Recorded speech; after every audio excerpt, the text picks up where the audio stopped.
Olha, esse vídeo é muito interessante e muito importante.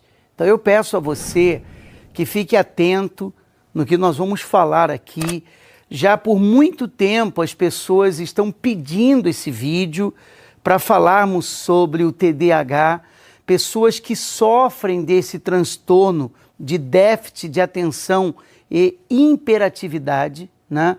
Às vezes você não sofre disso, mas você tem um filho, você tem alguém perto de você, alguém que você ama, que é importante, e vem aquele pensamento, vem cá, isso aí é espiritual, é físico, de onde vem esse problema?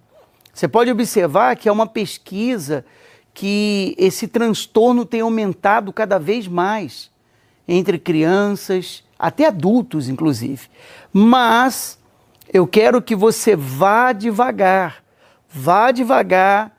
com o caso de déficit de atenção e hiperatividade, e eu vou dizer para você por quê e os pontos que você deve observar nesse vídeo, tá bom?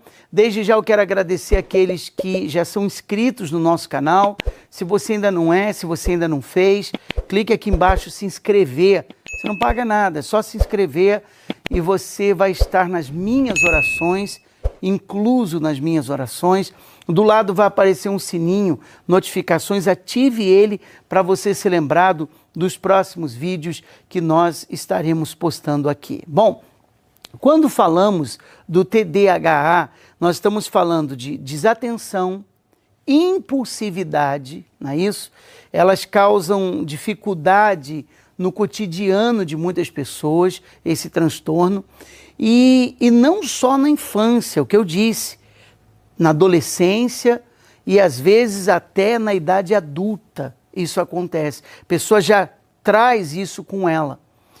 Todos nós conhecemos aquela criança ou aquela pessoa que parece que ela é ligada todo o tempo no 220, como diz, né?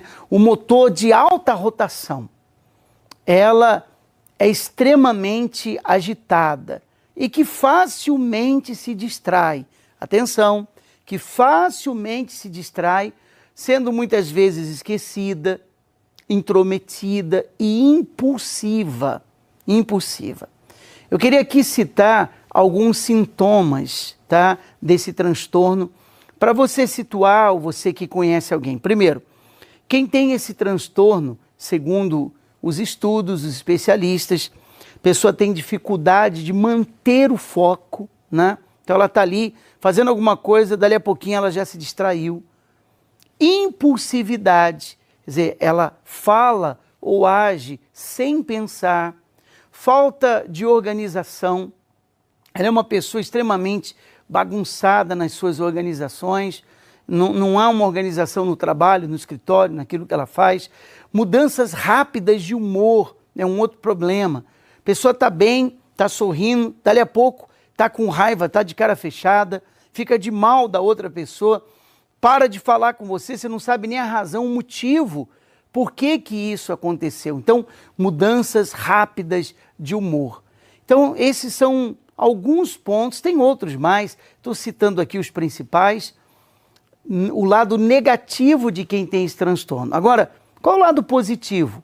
São pessoas criativas, extremamente criativas, e pensam fora da caixa, ou seja, elas têm uma visão ampla, diferente de outras pessoas.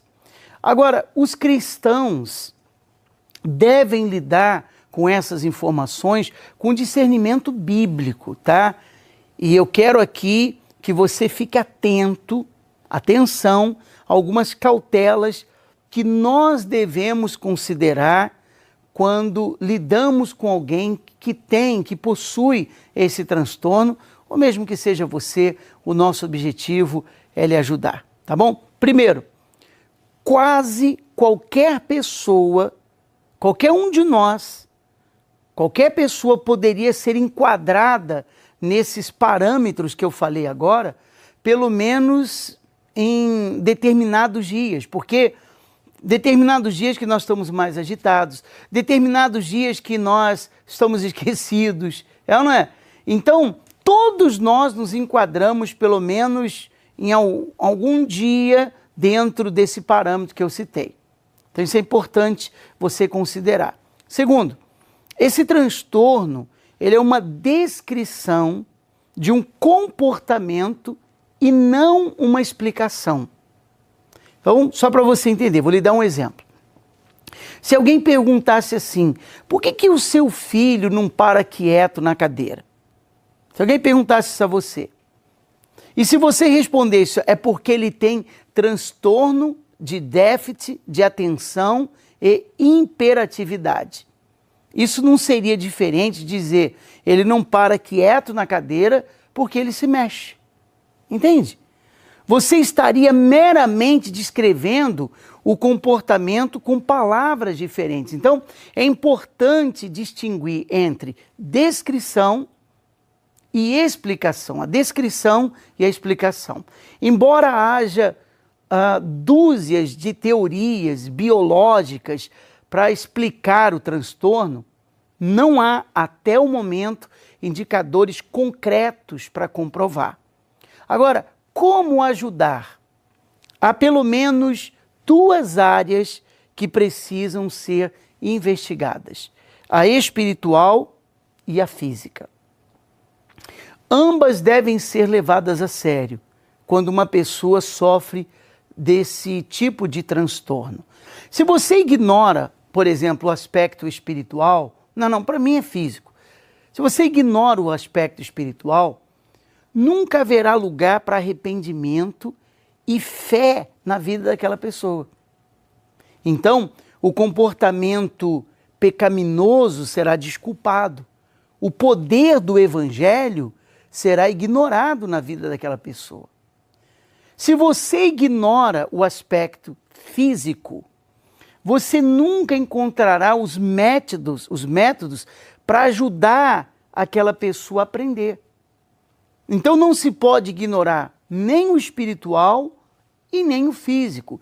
O aspecto espiritual é a arena do coração, é a verdadeira essência do nosso ser.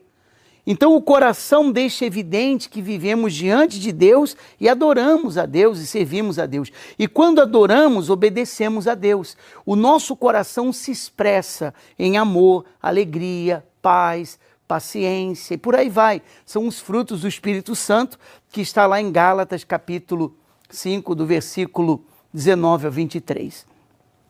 Quando estamos comprometidos com os nossos desejos pessoais, os atos da natureza pecaminosa, eles tornam-se evidentes. Então a verdade é que o transtorno situa-se no ponto de interseção entre o físico e o espiritual. Por isso que não deve ser ignorado. A causa básica pode ser física ou espiritual. E normalmente ambos estão presentes. Ambos. Então você trata do físico, mas também deve tratar do espiritual.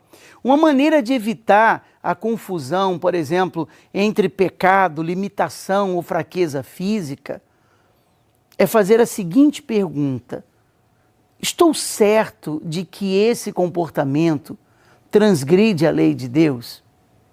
Se a resposta for positiva, então o comportamento tem uma raiz espiritual. Trata-se claramente de um problema espiritual, tá? Problemas físicos não forçam uma pessoa a pecar, mas eles certamente influenciam o comportamento. Isso é óbvio. Além do mais, eles podem ser confundidos com problemas espirituais. Então, às vezes a pessoa tem um problema físico, né, um transtorno físico, e ele pode ser confundido com problemas espirituais. Por isso que é importante trabalhar os dois. O tratamento médico, quando o problema persiste, que afeta de modo significativo a vida cotidiana da pessoa, é recomendável buscar essa ajuda física, essa ajuda médica, essa orientação médica. Isso é importante. E não é falta de fé, não. Quero deixar isso claro aqui. Você que é uma pessoa da fé, Eu quero deixar isso claro. Há alguns problemas que provocam sintomas semelhantes, tá, ao desse transtorno de déficit de atenção e hiperatividade. Por exemplo, problemas de tireoide. Eu não sou médico, mas problemas de tireoide e um bom exame médico pode eliminar essas possibilidades. Mas também existe, é apontado. Também vários médicos indicam o uso de medicamentos para ajudar as pessoas que têm esse transtorno. Mas aí surge uma pergunta: um cristão pode usar esse tipo de medicamento? Se fizermos a pesquisa de opinião, nós vamos ouvir, claro que sim. Ouviremos, claro que sim. E outros diriam, claro que não. As escrituras não dizem claramente não, tá? Mas uma pergunta que seria mais apropriada: é sábio usá-los em lugar de é errado usá-los? Acho que aí nós acharíamos a resposta. E o mais importante, nada pode atrapalhar ninguém de conhecer a Jesus. Uma palavra de encorajamento para todos que têm, tá? Você que me assiste e você tem alguém que sofre com sintomas de transtorno de déficit de atenção e hiperatividade, você precisa adaptar os ensinos bíblicos à capacidade para eles receberem. Caso você tenha esse problema, você diz, eu tenho isso, eu passo por isso, force a sua mente a ler a palavra de Deus e assim estar focado no espiritual. Você tem que forçar, estar focado no espiritual. E ao lidar com pessoas assim, lembre-se de que elas também têm pontos fortes concedidos por Deus, tá? Não pode esquecer disso.